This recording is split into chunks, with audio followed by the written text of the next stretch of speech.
अंधेरा कब्रिस्तान को निगल गया था। हर तरफ सन्नाटा पसरा हुआ था, जैसे समय ने यहां रुकने का फैसला कर लिया हो। आसमान में एक पीली सी चांद की स्लिवर लंबी भयानक परछाई डाल रही थी। चांदनी की यह परछाई कब्रों पर एक अजीब सी चमक बिखेर रही थी। पुराने पेड़ों की मुड़ी हुई शाखाएं हवा में धीरे धीरे लहरा रही थीं। उनके पत्ते फुसफुसाहट की तरह सरसरा रहे थे। यह फुसफुसाहट मानो किसी पुरानी कहानी को दोहरा रही हो। ढहती हुई कब्रों के बीच से एक ठंडी हवा चल रही थी, जो मुर्दों की सिम्फनी बजा रही थी। यह हवा मानो किसी भूले हुए गीत की धुन हो। हवा में गीली मिट्टी और सड़ते पत्तों की गंध भरी हुई थी। यह गंध मानो समय के साथ सड़ते हुए रहस्यों की कहानी कह रही हो। दूसरी आवाज सिर्फ एक कुत्ते के भौंकने की दूर से आ रही थी। कब्रिस्तान की खामोशी के बीच एक अकेला जवाब। ये भौंकना मानो किसी अदृश्य खतरे की चेतावनी हो। ये एक ऐसी जगह थी जहां जीने वाले कम ही आने की हिम्मत करते थे। यहाँ की खामोशी और अजीब माहौल ने इसे और भी डरावना बना दिया था। खामोशी सिर्फ आवाज की अनुपस्थिति से कहीं ज्यादा थी। यह एक ऐसी खामोशी थी जो दिल की धड़कनों को भी सुनाई दे।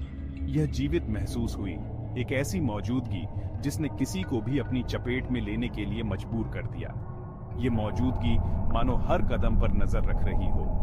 यह एक ऐसी खामोशी थी जो एक आदमी को पागल कर सकती थी। यह खामोशी मानो किसी अनकही कहानी का हिस्सा हो, जो सुनने वाले को अपने जाल में फंसा ले। आर्यन, एक युवक जिसकी आंखों में लगभग लापरवाह साहस चमक रहा था, अपने साथी पर मुस्कुराया। उसकी मुस्कान में एक ऐसा आत्मविश्वास था जो किसी भी डर को चुनौती दे सकता था। साक्षी, हालांकि उसकी बुद्धिमत्ता निर्विवाद थी, थोड़ी कांप उठी। उसकी निगाहें घबराहट से कब्रिस्तान के चारों ओर घूम रही थी। उसकी हर हरकत में एक अनिश्चितता थी, मानो वह किसी अनजाने खतरे को महसूस कर रही हो। Are you sure about this, Aryan? This place gives me the creeps.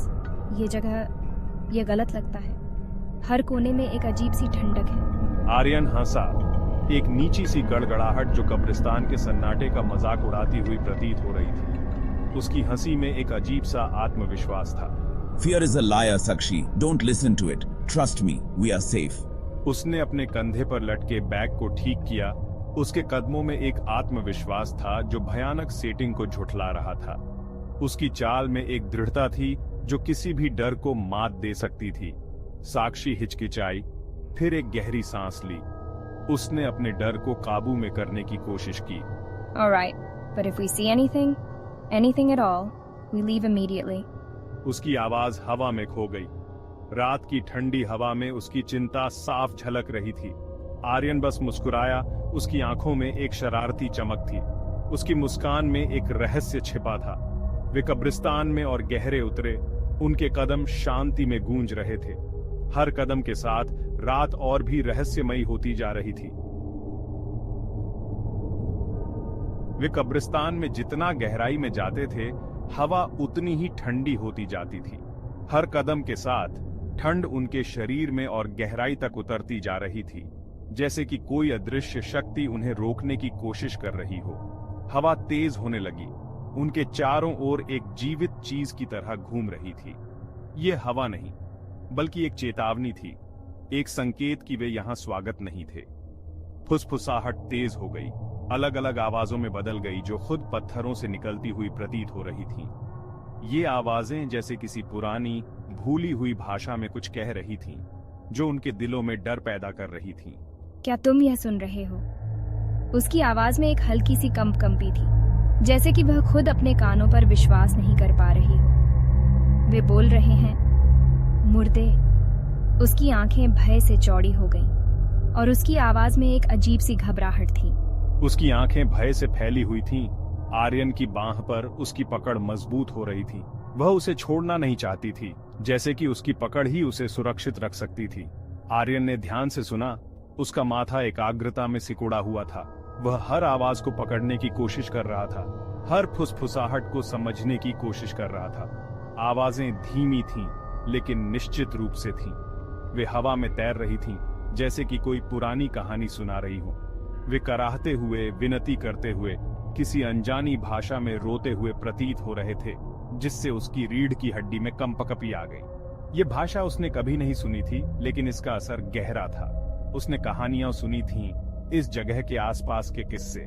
लोग कहते थे कि यहाँ आत्माएं भटकती हैं, अपनी अधूरी कहानियां सुनाने के लिए।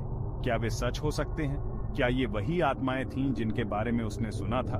उसकी सोच में एक अजीब सी उलझन थी, जैसे कि वह हकीकत और कल्पना के बीच फंसा हुआ हो।